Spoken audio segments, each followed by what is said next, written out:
warahmatullahi wabarakatuh. Waalaikumsalam warahmatullahi wabarakatuh. Selamat siang anak-anak semua. Siang. Bagaimana kabarnya hari ini?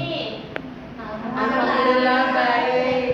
Alhamdulillah kalau semuanya baik-baik saja, sehat semua. Udah siap belum hari ini kita mau belajar? Harus siap ya. Oke. Mungkin sebelum memulai pembelajaran, kita bisa mulai dengan berdoa dulu. Bisa dipimpin siapa yang mau memimpin doa hari ini? Oke, silahkan Nora. Sebelum memulai pembelajaran hari ini, mari kita berdoa sesuai dengan kepercayaan masing-masing. Berdoa dimulai. Berdoa selesai. Oke, terima kasih Nora. Baik, untuk hari ini kita mau belajar apa, ingat nggak? Atau udah lihat? Laju reaksi.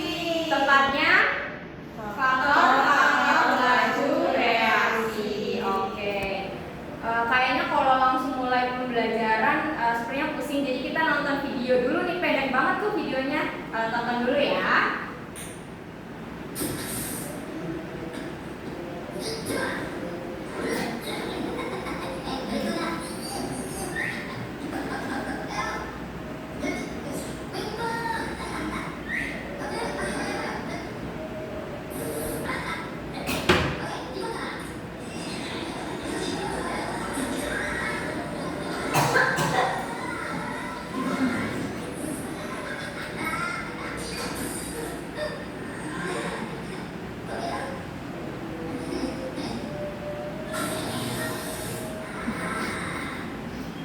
Oke, dari video tadi kira-kira ada satu pesan nggak yang kalian tangkap dari animasi tadi? Kira-kira apa animasi pesan yang bisa disampaikan? Ayo, ibu tunjuk aja ya biar nggak salah alamat. Coba Zian, pesannya apa tadi dari video animasi tadi?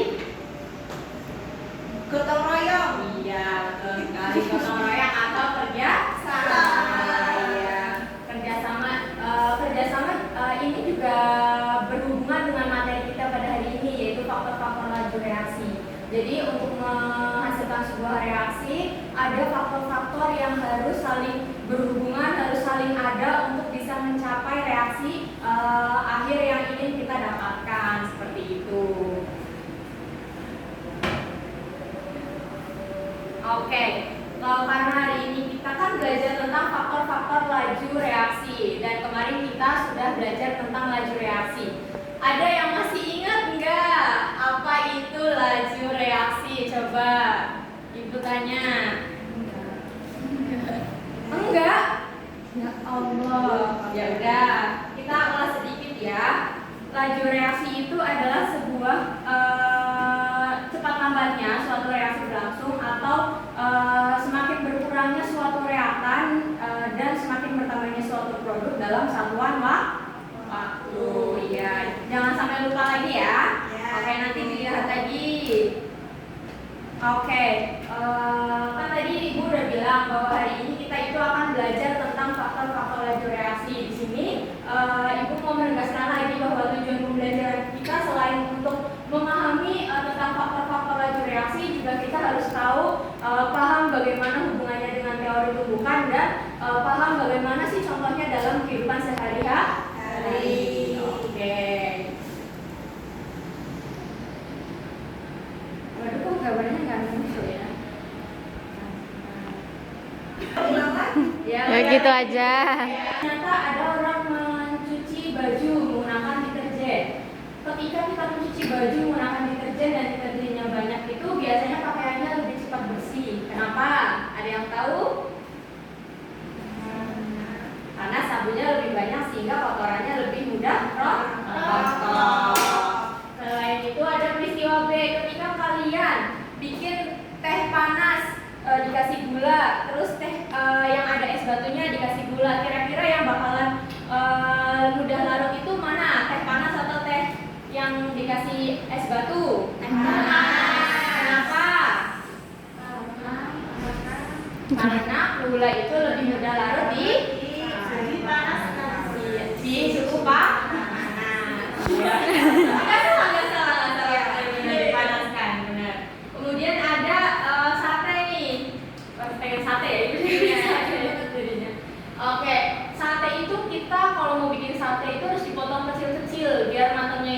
terlalu lama. Karena kalau kalau dagingnya itu besar-besar itu matangnya lama. Oleh karena itu sate itu pembuatannya harus dipotong lebih kecil. Terus ada di contoh berikutnya tempe. Ada yang tahu dong, masa orang Indonesia nggak tahu tempe ya? Tempe aslinya dari apa? Kedelai yang diproses fermentasi pakai ragi. Ya.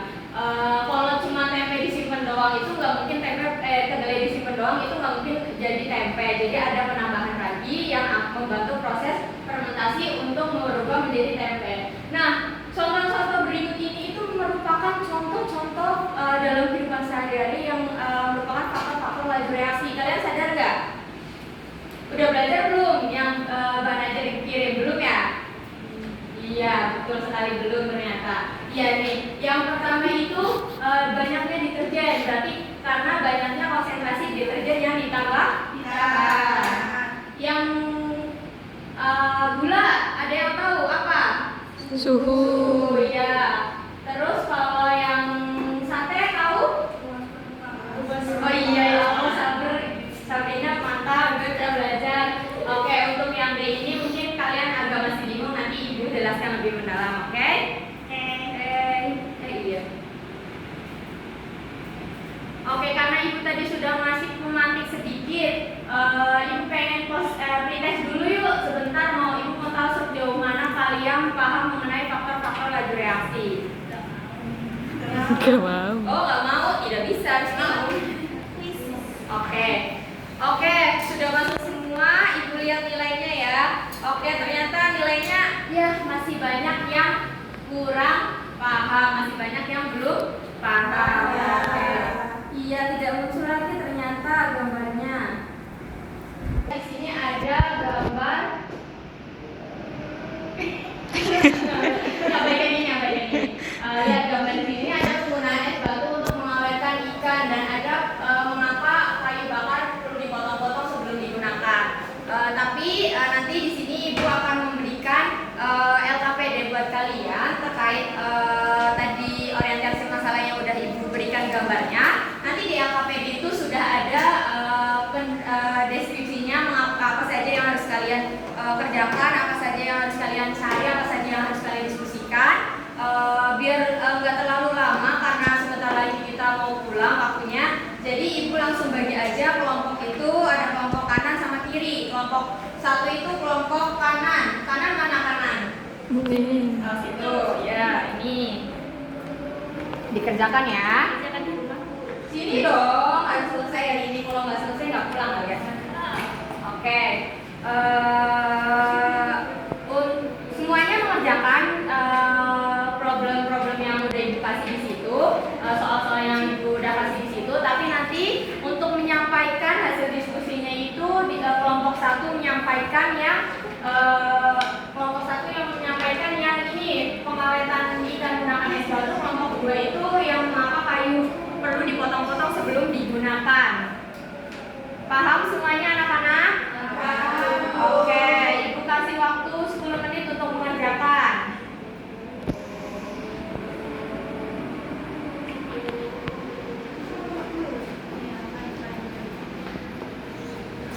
Sudah ketemu kelompok satu? Mana yang harus dikerjakan? Ini. Ya, betul. Nah, ini sini, ini kerjakan dulu. Tapi semuanya tetap harus dikerjakan ya. Kerja bareng-bareng, jangan satu orang saja. Gimana kelompok dua sudah tahu apa yang mana soal yang harus dikerjakan? Ini yang ya. Oke, kerjakan ya. Tunggu. Kelompok satu sudah? Sudah. Kelompok dua sudah? Sudah. Oke. Mau siapa dulu yang maju? Nah, karena biasanya yang maju pertama itu kelompok satu, berarti kelompok dua dulu yang maju. Ayo kelompok dua, perwakilan satu orang bisa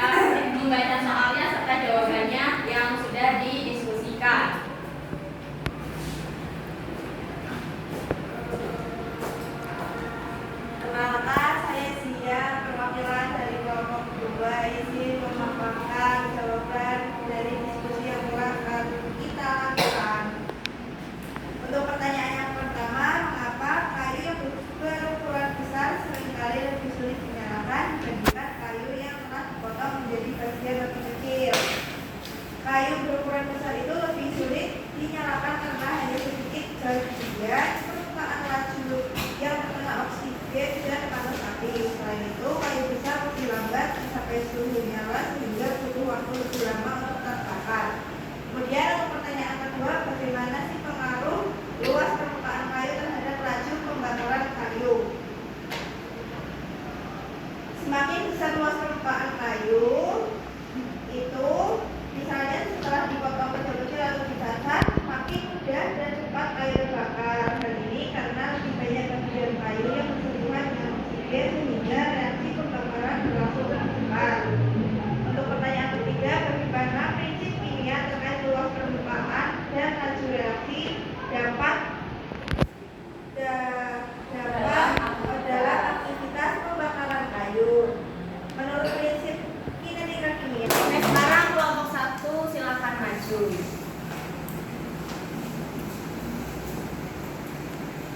Baik, saya perwakilan dari kelompok 1 ingin memaparkan hasil diskusi kelompok kami.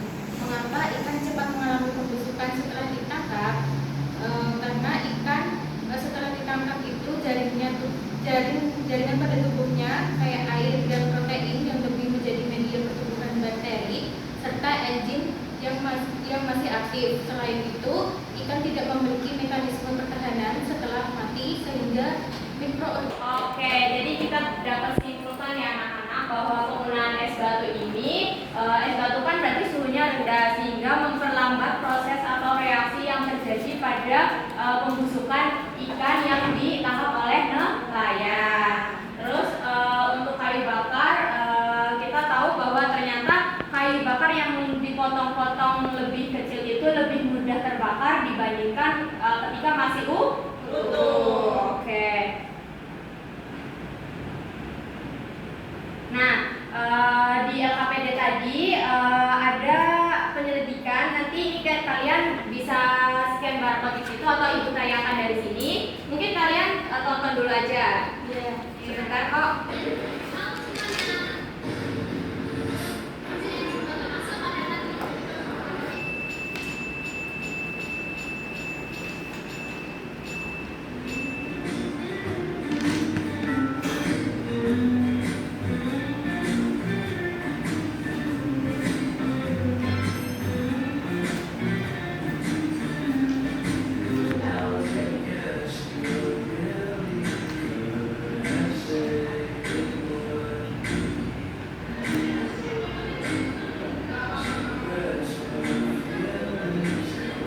Di LKPD juga sudah tersedia bacaan terkait eksperimen yang tadi di video sudah dilakukan. Ibu kasih waktu 5 menit, nanti ibu pilih salah satu dari 2 kelompok untuk maju menjelaskan pertanyaan-pertanyaan yang sudah tertera dalam LKPD.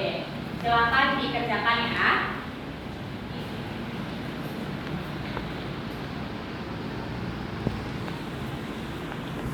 Ya, coba buka lagi.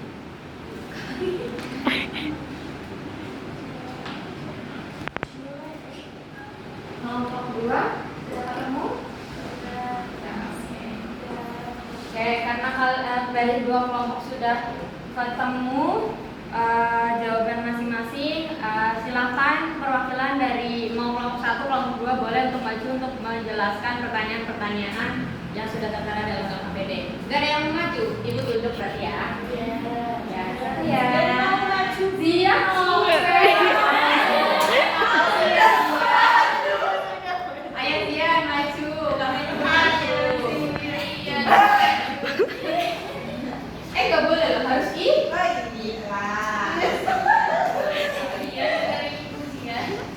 Ayo. Kenapa ketika hati ayam mendeteksi larutan H2O2 terjadi pembentukan gelembung-gelembung gas sangat cepat? Jelaskan mekanisme reaksinya.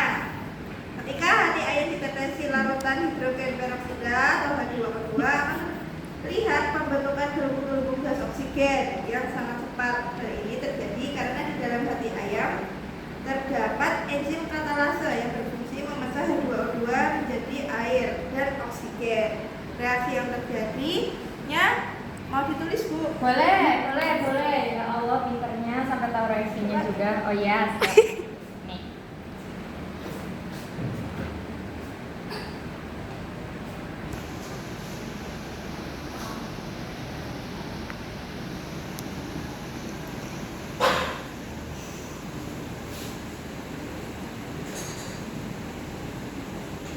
Nah, reaksi yang terjadi itu ini.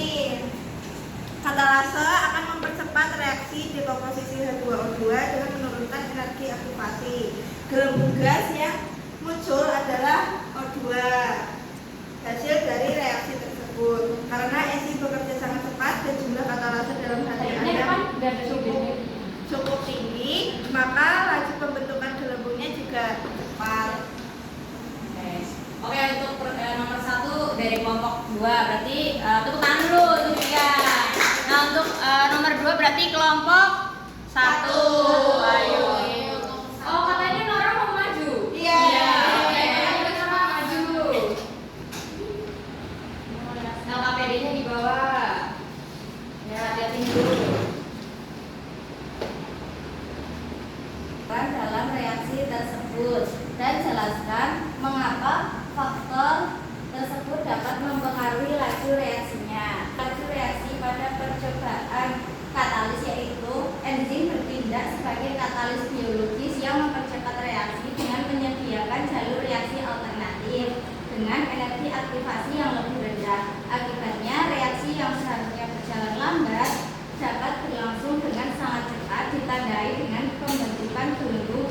Oke, karena kalian sudah menyusun tadi mengenai faktor-faktor yang mempengaruhi laju reaksi, tapi di sini Ibu mau menegaskan lagi. Ibu izin duduk ya, menegaskan lagi untuk terkait faktor-faktor laju reaksi. Tapi kalau Ibu ngomong aja kan kayaknya bosen, jadi kita sambil bermain atau tahu pet Colorado tidak? Tidak. Ini kenali sama pet Colorado, tapi bukan peliharaan.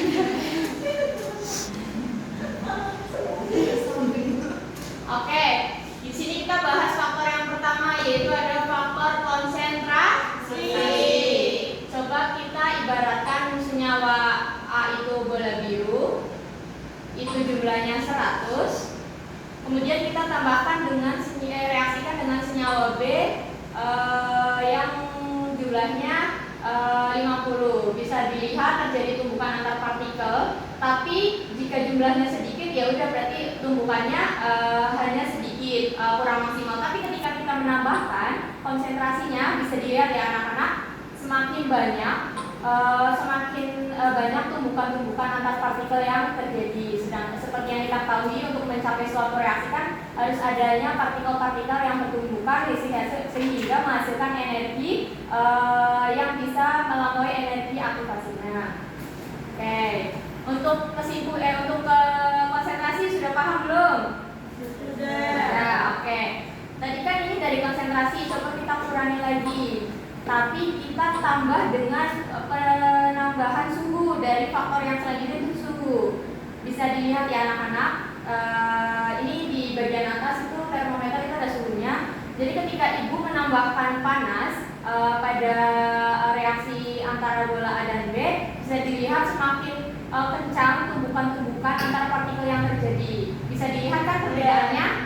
Ya. Oleh karena itu makanya suhu itu semakin tinggi suhu maka akan semakin mempercepat laju reaksi. Oke, kita dinginkan lagi deh biar bisa dilihat nih ketika kita dinginkan, ketika kita dikasih suhu yang lebih rendah, apakah berpengaruh juga dalam tumbukan partikel yang terjadi? Ya bisa dilihat kan semakin lambat tumbukan-tumbukan yang terjadi. Oke. Terus untuk luas permukaan, jika kalian lihat ini, kita melihat kalau yang kecil itu dia lebih banyak potensi untuk bertumbukan dengan partikel-partikel lain karena dia luas permukaannya lebih besar dibandingkan dengan bola yang biru. Seperti itu.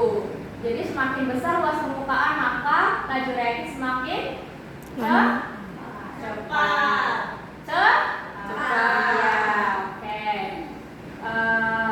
Karena sudah 3 faktor tadi sudah paham, ibu lanjutkan ke PPT lagi. Oke, nah untuk katalis, kadang masih banyak miskonsepsi yang terjadi terkait pemahaman katalis.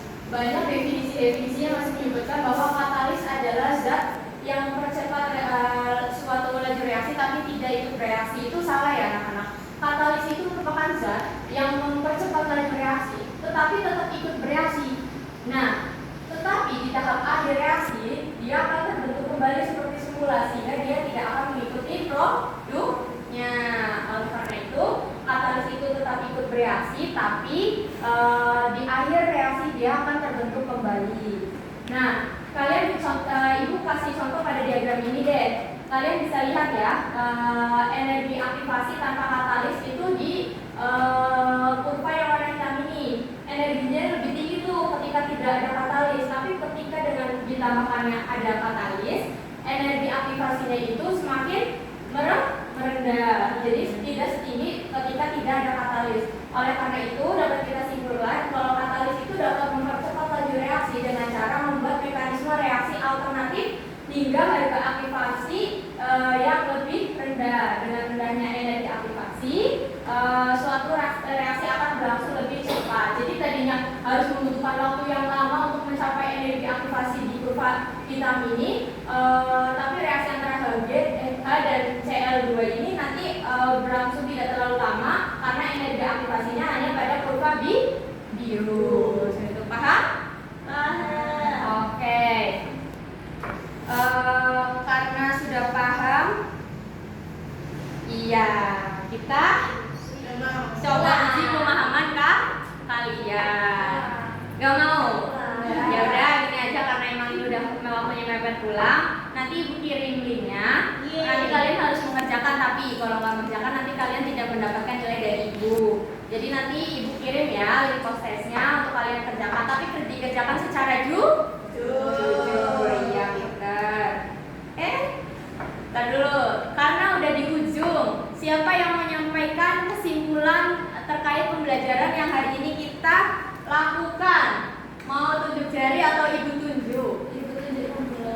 Ibu tunjuk yang belum. Iya betul, ternyata yang belum. Ini aja deh, takutnya lama gini. Ibu minta sebutkan apa saja faktor-faktor yang mempengaruhi laju reaksi yang tadi sudah ibu sebutkan. Iya, Tania. Itu luas permukaan, Terus katalis, terus konsentrasi. Untuk mempercepat laju reaksi itu konsentrasinya harus tinggi atau rendah? Harus besar atau kecil? Iya. Untuk memperlambat laju reaksi suhunya harus tinggi atau rendah? Memperlambat laju reaksi Rendah, harus dingin. iya, betul. Katalis itu bereaksi apa enggak sama reaksi sama senyawa-senyawa yang ada di reaksi itu? Bereaksi. Tapi terbentuk kembali di akhir proses reaksi. Oke. Ibu anggap sejauh ini kalian sudah paham apa yang sudah ibu jelaskan. Iya. Oke, kita baca ulang ya untuk kesimpulannya. Itu ada faktor-faktor yang mempengaruhi laju reaksi itu meliputi konsentrasi, suhu, luas permukaan, katalis, dan sifat zat itu sendiri. Semakin tinggi konsentrasi reaktan, semakin luas permukaan, semakin tinggi suhu, dan adanya katalis dapat mempercepat laju reaksi. Sementara itu, sifat zat juga menentukan cepat lambatnya suatu reaksi berlangsung. Oke.